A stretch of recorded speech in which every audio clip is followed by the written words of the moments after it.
Bapak selama menjadi hakim di Pengadilan Negeri Pulau Punjung, kira-kira bisalah berbagi pengalaman dalam menangani perkara gugatan sederhana biar bisa sobat pengadilan kita juga mendapatkan gambaran bagaimana itu gugatan sederhana.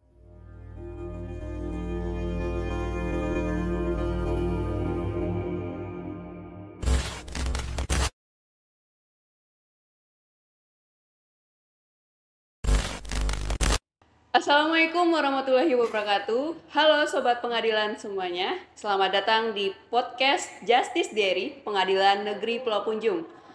Bersama saya, Anissa Mutiara Ridwan akan menemani sobat pengadilan semuanya dalam beberapa waktu ke depan dalam episode Gugatan Sederhana.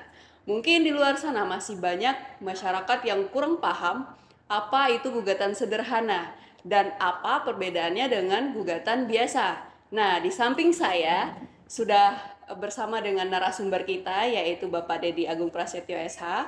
Beliau ini merupakan hakim di Pengadilan Negeri Pulau Punjung. Selamat datang Pak, apa kabar? Baik, Nisa gimana? Alhamdulillah Pak. Alhamdulillah baik juga ya. Nah, sesuai dengan episode kita pada hari ini nih Pak, tentang gugatan sederhana. Nah, sebenarnya itu gugatan sederhana itu apa Pak dan bagaimana gitu? Ya, terima kasih Nisa atas pertanyaannya. Gugatan sederhana itu sudah diatur ya prosedurnya melalui terbitnya Perma nomor 2 tahun 2015 dan kemudian diperbarui dengan terbitnya Peraturan Mahkamah Agung ya atau Perma nomor 4 tahun 2019 ya. Di situ kita bisa melihat ya definisi syarat-syarat apa saja yang harus dipenuhi dalam mengajukan gugatan sederhana. Secara singkat dapat dijelaskan bahwa gugatan sederhana ya sebagaimana dalam peraturan Mahkamah Agung tersebut yaitu gugatan yang diajukan dengan nilai material 500 juta ke bawah dengan tata cara dan pemeriksaan yang sederhana. Secara definisi seperti itu dijelaskan dalam perma tersebut. Oh, berarti yang gugatan sederhana ini yang kerugiannya maksimal 500 juta Betul. ke bawah ya Pak ya? Betul. Lantas perbedaannya dengan gugatan biasa apa Pak? Nah, kalau gugatan biasa ya otomatis kalau dibatasi maksimal 500 juta, maka lebih dari 500 juta itu masuk dalam kategori gugatan biasa. Namun ada juga batasannya untuk perkara gugatan sederhana ini. Kalau perkaranya ya menyangkut perkara yang sudah ditentukan oleh undang-undang diselesaikan oleh pengadilan khusus, maka itu tidak masuk dalam gugatan sederhana. Kalau contoh perkara yang dikecualikan dari gugatan sederhana itu apa misalnya Pak? Ya misalnya sengketa tentang merek, sengketa tentang konsumen ya, ada diselesaikan melalui BPSK ya, kita tahu ya Badan Penyelesaian Sengketa Konsumen. Kalau sengketa merek ya masuknya ke pengadilan niaga. Tentu dua contoh perkara yang saya sebutkan tadi itu tidak mungkin diselesaikan melalui gugatan sederhana ya, karena gugatan sederhana dibatasi oleh waktu ya maksimal 25 hari kerja. Kalau gugatan sederhana berarti 25 hari kerja ya Pak? Iya betul. Gugatan biasa artinya lebih dari itu Pak? Iya. Kalau untuk proses pemeriksaannya sendiri, itu apa ada perbedaan yang lebih spesifik lagi Pak antara pemeriksaan gugatan sederhana dengan gugatan biasa? Ya, karakteristiknya kalau di dalam gugatan sederhana itu tidak ada tuntutan provisi, ya, tidak ada eksepsi, tidak ada replik, tidak ada duplik, tidak ada juga kesimpulan. Tapi kalau dalam gugatan sederhana dimungkinkan itu ada, yang tadi saya sebutkan. Kalau di gugatan sederhana itu tidak ada.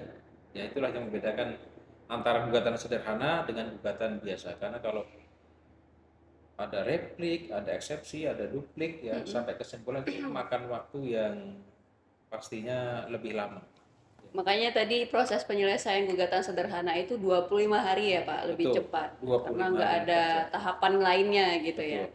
Ya, kalau di dalam gugatan sederhana ya setelah diajukan dan dibacakan ya gugatannya, maka ketika tidak ada bantahan ya dari pihak tergugat maka bisa langsung pembuktian. Dan ketika pembuktian itu tidak dibantah, maka nanti bisa dilanjutkan dengan pembacaan putusan. Nah, kalau untuk pendaftaran perkaranya nih Pak, misalnya para pihaknya tidak berada di domisili yang sama, Misalnya pihak penggugatnya berada di Darmasraya, sedangkan pihak tergugatnya berada di luar Darmasraya. Itu apa bisa dilanjut? Tidak, Pak? Bisa dilanjut ya, prosedur pendaftarannya harus menyesuaikan ya. Artinya kalau di dalam perma itu memang ada diatur mengenai penggugat dan tergugat ya. Penggugat dan tergugat ini harus ada di dalam satu wilayah hukum yang sama. Ketika ada salah satu pihak berada di luar domisili hukum ya, maka itu dia tidak bisa diajukan gugatan sederhana. Kecuali ya, misalnya penggugat ada di wilayah Darmasraya, tergugat ada di wilayah Sawah Lunto ya. Maka penggugat bisa saja mengajukan gugatan sederhana di Sawah Lunto dengan menunjuk kuasa hukum atau kuasa istimewa yang berdomisili di wilayah hukum Sawah Lunto. Jadi seperti itu caranya. Kalau di gugatan sederhana ini tidak bisa, dia mengajukan diri ya sebagai penggugat, langsung dia sebagai prinsipal di Sawah Lunto. Jadi dia kalau menurut perma itu diatur dia harus menunjuk kuasa hukum. Nah, kita lanjut ketika masuk persidangan nih Pak. Misalnya salah satu pihak tidak ada yang hadir, misalnya tergugatnya lah nggak hadir di persidangan, itu konsekuensinya gimana Ya, Pak? kalau tergugat tidak hadir maka hakim akan memerintahkan kepada jurusita ya melalui panitera pengganti untuk dipanggil ulang. Setelah 2 kali dipanggil ya dan tidak hadir juga, maka dilanjut saja pemeriksaannya, karena kan GS ini dibatasi oleh waktu ya. Nanti kalau berlarut-larut dipanggil berulang-ulang ya itu nanti berpotensi melewati 25 hari kerja. Jadi langsung saja ke pembuktian. Oh, langsung ke pembuktian ya Pak. Ya, dan nanti diputus ya, kalau sampai dari pemanggilan awal sampai berkali-kali dipanggil nggak hadir juga ya nanti diputus secara first take. Oh, berarti kalau misalnya udah berkali-kali dipanggil nggak ada etikat baiknya untuk datang, itu langsung dijatuhi first take ya Pak ya? Dijatuhi putusan first take. Putusan first take. Itu nanti upaya hukumnya bagi si tergugat ada nggak Pak kalau udah dijatuhi hukuman first take, putusan first take maksud saya? Ya, upaya hukumnya perlawanan atau verset. Verset ya? Ya. Ada berapa lama tenggang waktu Pak untuk Ya, mengajukan tenggang verset waktu itu? dalam melakukan upaya hukum verset ya atau perlawanan itu 7 hari ya sejak diputus. Dalam jangka waktu 7 hari sejak perkara sudah diputus dan diberitahukan, maka dia harus sudah menggunakan haknya itu. Tapi kalau sudah lewat 7 hari ya dianggap dia sudah menerima dan perkara nanti akan menjadi inkrah atau berkekuatan hukum tetap. Berarti kalau sudah 7 hari udah nggak bisa diapa-apain lagi ya Pak ya? Lagi. Ya. Kalau misalnya putusannya udah ditetapkan ya Pak ya, gugatan sederhana, terus nanti upaya hukumnya gimana Pak? Apa yang bisa Ya, dilakukan? kalau dalam perma sudah ditentukan upaya hukum terhadap gugatan sederhana ini adalah keberatan ya. Keberatan ini menjadi upaya hukum terakhir ya, tidak ada banding, tidak ada kasasi, tidak ada juga peninjauan kembali ya. Waktunya juga sama, dalam waktu 7 hari setelah diputus dia harus sudah menggunakan haknya untuk mengajukan keberatan. Tapi kalau dalam waktu 7 hari sejak diputus dan dibacakan dia tidak mengajukan keberatan, maka ya dianggap para pihak sudah menerima putusan dan nanti putusan akan menjadi inkrah. Oh, gitu. Ya. Nah, itu kalau dalam proses pemeriksaan gugatan sederhana itu, apakah bisa meletakkan sita jaminan, Pak? Bisa. Bisa. Berarti sama kayak gugatan biasa ya, Pak ya? Iya, betul. Ya, kalau dalam perma terbaru ya nomor 4 2019 dimungkinkan untuk diajukan sita jaminan. Itu perbedaannya dengan perma yang lama. Kalau perma yang lama nomor 2 ya tahun 2015 itu tidak dimungkinkan ya, karena memang tidak diatur di perma tersebut. Kalau di perma yang baru ini dimungkinkan diajukan sita jaminan. Berarti ada kemungkinan ya Pak ya bisa diajukan? Bisa diajukan. Nah, tadi kan udah dijelasin sama Pak Agung, kalau perkaranya 500 juta ke bawah, betul, itu termasuk ke dalam gugatan sederhana. Ya.